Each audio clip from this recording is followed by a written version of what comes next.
The broken pot. There was an old farmer who had two pots. One of the pots was perfect, while the other had a crack down one side. Every day, the farmer would fill both pots with water from the river. But the cracked pot would lose half of its water. On the way back to the house, the perfect pot would proudly arrive at the farmer's house, full of water, while the cracked pot would arrive only half full.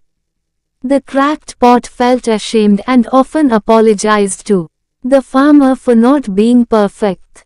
One day, the farmer spoke to the cracked pot, saying, "Do you see the flowers along the way?" The pot nodded. The farmer said, "I planted flowers on your side of the way. And every day, you water them.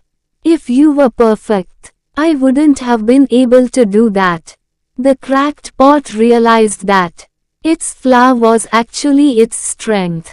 It had been contributing to something beautiful, even though it felt imperfect. Lesson: we all have imperfections.